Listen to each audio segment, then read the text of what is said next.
Hello అండి, నా పేరు సురేష్ అండి. ఈరోజు మనం గెట్ మెథడ్ని యూజ్ చేసి అందులో ఉన్న డేటాని మన డిజైన్లో యూజర్ ఇంటర్ఫేస్లో ట్రీ వ్యూ అనే విజెట్ వాడాం కదండి. ఆ ట్రీ వ్యూ విజెట్లోకి ఆ డేటాని ఎలా పాపులేట్ చేయాలి, ఎలా ఇన్సర్ట్ చేయాలి అనే విషయాన్ని ఈరోజు తెలుసుకుందామండి. ఓకే, సో దీనికంటే ముందుగా మీకు లాస్ట్ వీడియోలో పోస్ట్ మ్యాన్ గురించి ఎక్స్ప్లెయిన్ చేశాను కదండి. సో ఆ పోస్ట్ మ్యాన్లో ఒక మెథడ్ మిస్ చేశానండి. నేను ఆ మెథడ్ని చెప్పి అప్పుడు దీంట్లోకి వస్తానండి. ఓకే, సో పోస్ట్ మ్యాన్లో మీకు చెప్పిన మెథడ్ ఏంటంటే అండి, ప్యాచ్ మెథడ్. సో ఈ ప్యాచ్ మెథడ్ ఏం చేస్తుందంటే అండి, పార్షియల్గా అప్డేట్ చేస్తుంది అనమాట అండి. సో పార్షియల్ అప్డేట్ అంటే ఏంటంటే అండి, పుట్టు చూసారు కదండి, పుట్టు ఏం చేస్తుందండి, ఉన్న డేటాని మనకి ఎడిట్ చేసుకుని డేటాని అప్డేట్ చేసుకోవచ్చు. సేమ్ ప్యాచ్ కూడా అంతేనండి. బట్ దానికి దీనికి డిఫరెన్స్ ఏంటంటే, మన దగ్గర 3 ఫీల్డ్స్ ఉన్నాయి కదండి, నేము, ఏజు, ఈమెయిల్.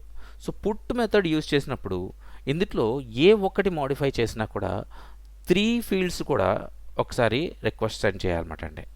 ఒక్కటి సెండ్ చేస్తే కుదరదు. ఒకటి మోడిఫై చేశాను కదా అని ఒక్కటే సెండ్ చేస్తే కుదరదండి.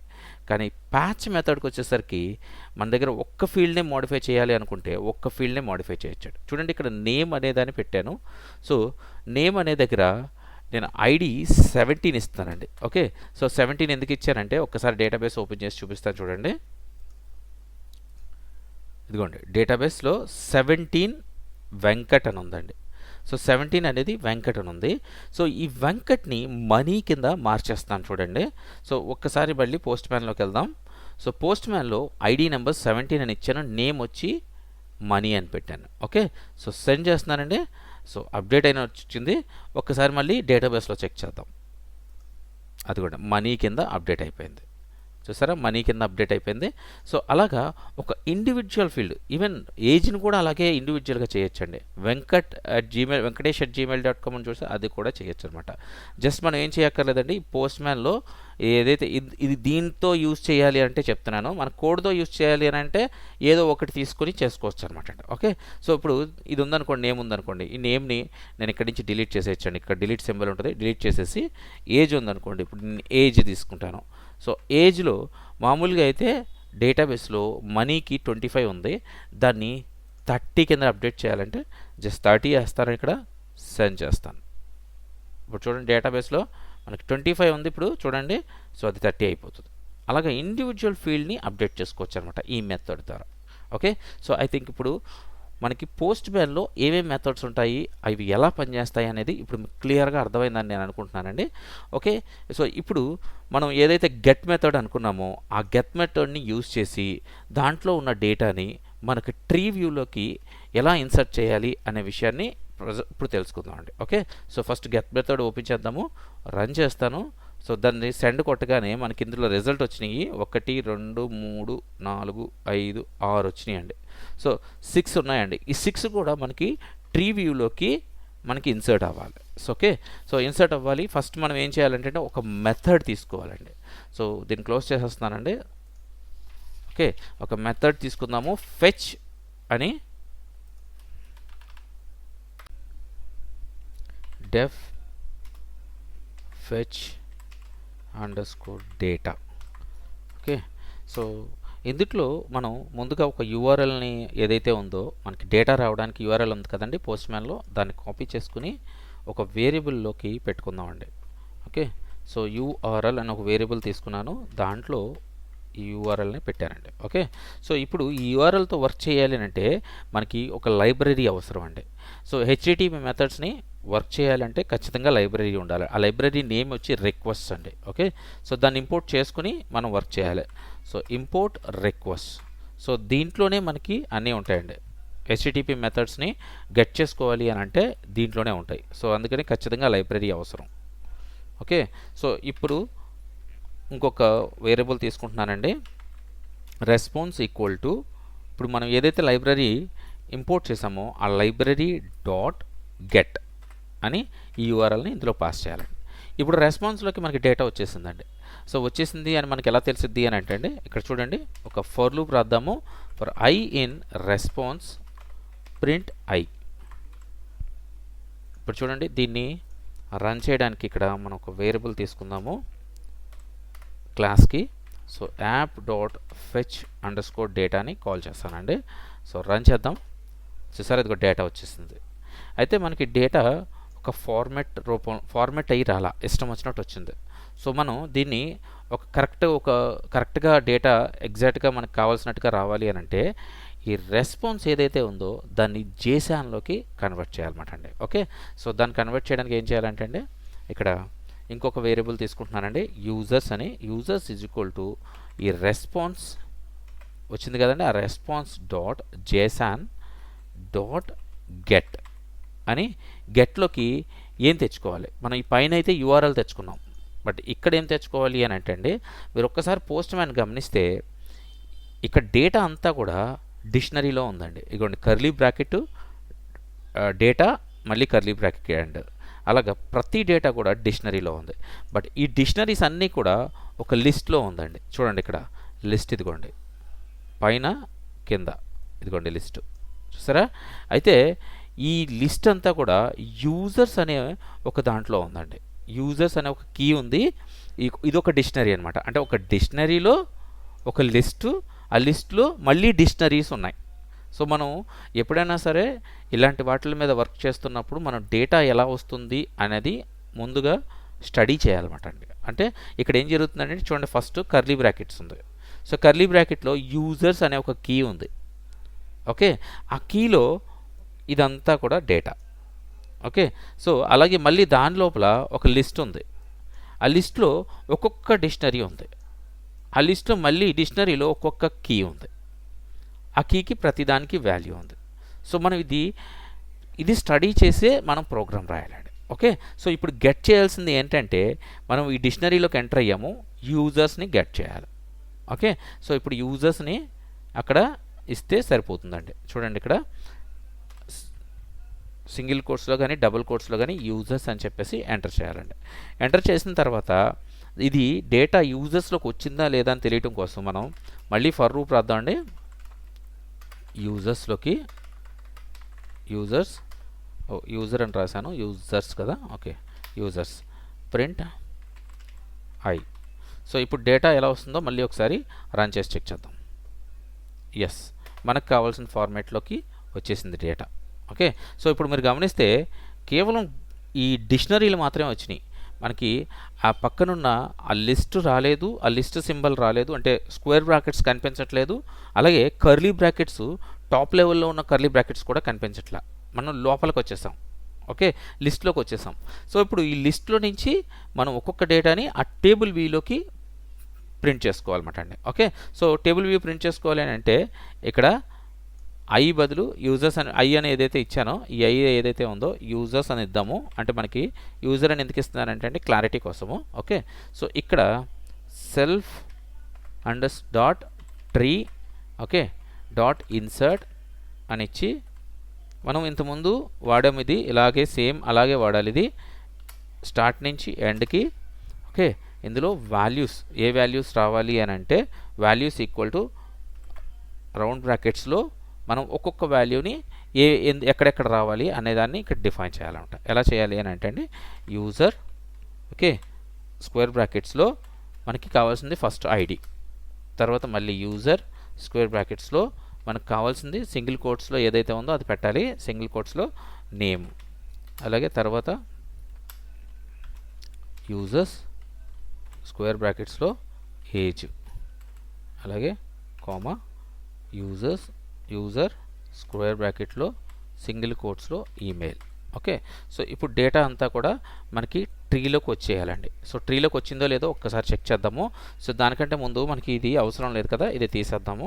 అలాగే ఈ వేరియబుల్ కూడా అవసరం లేదు మనకి. ఓకే, సో ఈ ఫిచ్ అండర్ స్కోర్ డేటాని మనం ఇనిషియల్గా రన్ చేయాలి కాబట్టి అండి ఇక్కడ రన్ చేద్దాం ఒకసారి. ఎందుకంటే మనకు మనం అప్లికేషన్ రన్ అవ్వగానే మనకు డేటా అంతా కూడా ఒక్కసారిగా కనిపించాలి. సో అందుకనే ఇక్కడ ఈ మెథడ్ని కాల్ చేస్తున్నానండి. ఓకే, సో ఒకసారి దీన్ని స్టాప్ చేసి మళ్ళీ రన్ చేద్దాం. ఎస్, స్టాప్ చేశాను, రన్ చేశాను కూడా. ఓకే, డేటా చూసారా వచ్చేసింది. సో మనకి కావాల్సిన డేటా అలా కూడా ప్రతిదీ కూడా ఇందులో ఏ డేటా అయితే కనబడుతుందో ఈ పోస్ట్ మ్యాన్లో ఆ డేటా అంతా కూడా ఈ ట్రీవీలోకి ఇన్సర్ట్ అయిపోయిందండి. ఓకే, సో ఇలాగా మనం డేటాని పాపులేట్ చేసుకోవచ్చు అనమాట ట్రీ వ్యూలోకి, అది కూడా దీంట్లో నుంచి. ఓకే, సో అయితే ఇప్పుడు మనం నేను ఇక్కడ చూస్తే మీరు సింపుల్గా రాసేసానండి మొత్తం అంతా, మీకు ఎలా పనిచేస్తుంది అని రాసేసాను. బట్ ఇలా రాసుకోకూడదండి. రీజన్ ఏంటంటే మనకి డేటాని ఈ యూఆర్ఎల్ నుంచి తెచ్చుకున్నప్పుడు కొన్నిసార్లు ఎర్రర్స్ వస్తాయి. ఓకే, ఆ ఎర్రర్స్ వచ్చినప్పుడు మనం వాటిని కూడా హ్యాండిల్ చేసే విధంగా రాసుకోవాలండి. సో ఒక్కొక్కసారి డేటా రాకపోవచ్చు, ఒక్కొక్కసారి తప్పు డేటా రాకపోవచ్చు, ఒక్కొక్కసారి లిస్ట్లోనే ఒక నన్ వాల్యూస్ రావచ్చు, మేబీ ఏదన్నా కావచ్చు. సో అలాంటప్పుడు మనం ఇక్కడ వ్యాలిడేషన్స్తో ఈ డేటా అంతా రాసుకోవాలండి. నేను మీకు సింపుల్గా అర్థం అవడం కోసం ఈ 4-5 లైన్లు రాసేసానండి. కానీ దీన్ని రాసుకోవాలి అని అంటే ఎలా చేయాలి అని అంటే అండి, చూడండి ఇక్కడ. సో ముందుగా మనం తీసుకోవాల్సిన విషయం ఏంటంటే అండి, ట్రీ వ్యూలో డిలీట్ చేయాలండి ఉన్న డేటా అంతా, లేకపోతే మల్టిప్లై అయిపోతాయి. సో ఫస్ట్ పాయింట్ అది రాయాలి ట్రీ వ్యూకి. ఓకే, సో ట్రీ వ్యూని పక్కన పెడితే ఇంకొక వ్యాలిడేషన్స్ కూడా రాయాలి, కానీ ఇది కూడా రాయాలి కాబట్టి మీకు ఇది కూడా చెప్తున్నాను. సో ట్రీ వ్యూలో ముందు ఉన్నది డిలీట్ చేయాలి అని అంటే, మల్టిప్లై అవ్వకూడదని అంటే ఖచ్చితంగా మనం ఇది యూజ్ చేయాలి. Okay, so item in self dot tree dot okay get children, okay self dot tree dot delete item. So దీన్ని ముందుగా యూజ్ చేయాలండి. ఓకే, సో డేటా మల్టిప్లై అవ్వదు అనమాట మనకి ఇది యూజ్ చేయడం వల్ల, క్లియర్ అయిపోతుంది. అందులో ఏదైనా పాత డేటా ఉన్నా కూడా ఒకవేళ మనం ఇన్సర్ట్ చేసినప్పుడు ఎగ్జిస్టింగ్ డేటా ఉందనుకోండి, అది మల్టిప్లై అవ్వకుండా ఉంటుంది. ఓకే, సో ఖచ్చితంగా మనం ఇది యూజ్ చేయాలి. ఇంకా దీని విషయానికి వస్తే, మనం ఏదైతే రెస్పాన్స్ వస్తుందో చూసారండి, ఆ రెస్పాన్స్ విషయానికి వస్తే ముందుగా మనం యూఆర్ఎల్ తీసుకున్న తర్వాత ఒక ట్రై ఎక్సెప్ట్ ఎర్రర్ రాయాలండి. ఎందుకు రాయాలి అని అంటే, ఇప్పుడు ఈ యూఆర్ఎల్ కానీ మనకి డేటా ఏమీ ఇవ్వకుండా ఎర్రర్ పాస్ చేస్తే, ఆ ఎర్రర్ ఏదైతే ఉంటుందో ఆ ఎర్రర్ మనకి కనిపించడం కోసం. ఓకే, మనకి ఈ ఎర్రర్ వచ్చింది, పలానా ఎర్రర్ వచ్చింది, ఈ ఎర్రర్ ఎందుకు వస్తుంది అని ప్రతి ఒక్క ఎర్రర్ కోడ్కి ఏదో ఒక సొల్యూషన్ ఉంటుంది అనమాట అండి. సో అది మనం స్టడీ చేయాలి. సో దానికోసం అని ఒక ట్రై ఎక్సెప్ట్ రాయాలండి ఇక్కడ. ఓకే, సో ట్రై అని రాసి ఈ ట్రైలో ఈ కోడ్ అంతా పెట్టుకోవాలి. మనం ఏదైతే రాసుకున్నామో ఈ కోడ్ అంతా కూడా ట్రైలో పెట్టుకుంటాము. సో అలాగే ఎక్సెప్ట్లో కూడా ఎర్రర్ ఏమైనా వస్తే ఏం చేయాలనేది కూడా రాయాలండి. Okay, so except. ఇక్కడ మనం రిక్వెస్ట్లో మనకి రిక్వెస్ట్ ఎక్సెప్షన్స్ ఉన్నాయండి. ఓకే, సో అవి మనం యూజ్ చేయాలి. So request dot request exceptions, ఇదిగోండి, ఇవి యూజ్ చేస్తే మనకి రిక్వెస్ట్లో ఏమన్నా ఎర్రర్స్ వస్తే ఆ ఎర్రర్స్ మనకి ప్రింట్ అవుతాయి అనమాట అండి. ఓకే, సో ప్రింట్ ఇక్కడ ఎర్రర్ అని చెప్పేసి ఇచ్చేసామంటే ఈ అని ఇచ్చేస్తే డైరెక్ట్గా ప్రింట్ అయిపోద్దండి. లేదు అని అంటే మనం ఒక పాపప్ బాక్స్, మెసేజ్ బాక్స్ ఉన్నాయి కదండి, మెసేజ్ బాక్స్ తీసుకుని షో ఎర్రర్ అని చెప్పేసి దాంట్లో కూడా రాసుకోవచ్చు అండి. ఓకే, సో నేను ఇక్కడ అది కూడా రాసేస్తాను ఉండండి. ఇక్కడ కోమా మెసేజ్ బాక్స్ తీసుకుందాము ఇక్కడ. సో ఇక్కడ okay message box dot show error. Okay, ఇందులో ఒక టైటిల్ ఉండాలి. ఆ టైటిల్ వచ్చి నేను ఎర్రర్ అని చెప్పేసి అని రాస్తున్నాను. మెసేజ్ వచ్చి మనకి ఫార్మాట్ చేద్దామండి, ఎందుకంటే ఈ ప్రింట్ అవ్వాలి మనకి. Okay, okay F string double కోట్స్లో ఎర్రర్ అకర్డ్. ఓకే, ఇక్కడ మనం ఈ ఇచ్చామంటే అండి కర్లీ బ్రాకెట్స్లో సరిపోతుందండి. ఓకే, సో ఇప్పుడు మనకి ఏమవుతుందంటే అందులో ఈలో ఏమొస్తే అది మనకి ప్రింట్ అవుతుంది, ఈలో ఏమొస్తే. ఓకే, సో దీన్ని ఇంకా ఫార్మాట్ కూడా చేసుకోవచ్చు, స్ట్రింగ్లోకి ప్రింట్ అవ్వాలని కూడా రాసుకోవచ్చు అండి. ఓకే, ఎస్టీఆర్ స్ట్రింగ్లో ప్రింట్ అయ్యేలాగా మనం రాసుకోవచ్చు. ఫైన్. సో ఇప్పుడు ఏ ఎర్రర్ వచ్చినా కూడా ఇన్ కేస్ మనం గెట్ చేసినప్పుడు యూఆర్ఎల్ ఏదైనా ఎర్రర్ వస్తే ఈ రిక్వెస్ట్ ఎక్సెప్షన్లోకి వెళ్ళిపోతుందండి. ఓకే, ఏ ఎర్రర్ రాలేదనుకోండి, సో మనకి ఇది ఆటోమేటిక్గా ఇది వర్కౌట్ అవుతుంది.